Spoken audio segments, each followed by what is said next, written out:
الذين يحملون العرش ومن حوله يسبحون بحمد ربهم ويؤمنون به ويستغفرون للذين آمنوا ربنا وسعت كل شيء رحمة وعلما فاغفر للذين تابوا واتبعوا سبيلك وقهم عذاب الجحيم ربنا وأدخلهم جنات عدن التي وعدتهم ومن صلح من آبائهم وأزواجهم وذرياتهم إنك أنت العزيز الحكيم وقهم السيئات ومن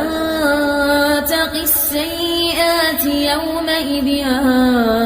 فقد رحمته وذلك هو الفوز العظيم إن الذين كفروا ينادون لمقت الله أكبر من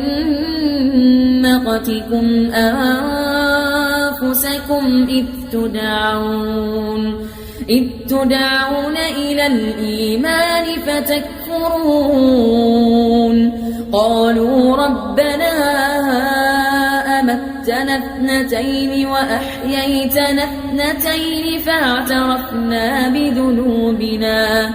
فاعترفنا بذنوبنا فهل إلى خروج من سبيل ذلكم بأنه إذا دعي الله وحده كفرتم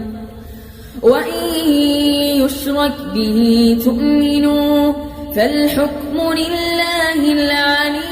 الكبير هو الذي يريكم آياته وينزل لكم من السماء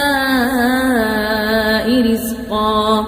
وما يتذكر إلا من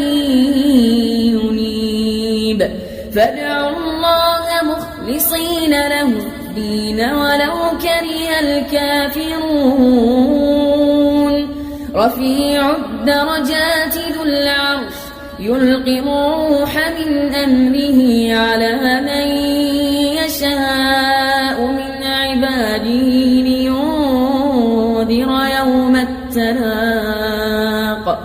يوم هم بارزون لا يخفى على الله منهم شيء لمن الملك اليوم لله الواحد القهار اليوم تجزى كل نفس بما كسبت لا ظلم اليوم إن الله سريع الحساب وأنذرهم يوم الآزفة إذ القلوب لدى الحناجر كاظمين ما للظالمين من حميم ولا شفيع يطاع يعلم خائنة الأعين وما تخفي الصدور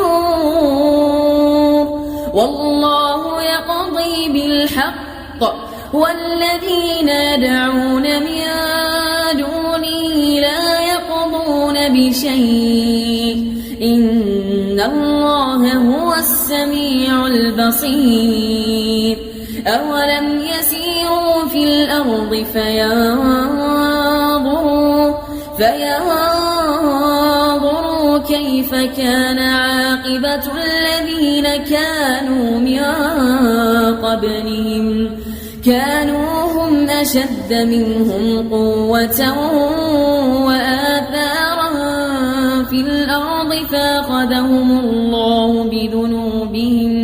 وما كان لهم من الله من واق ذلك بأنهم كانت تأتيهم رسلهم بالبينات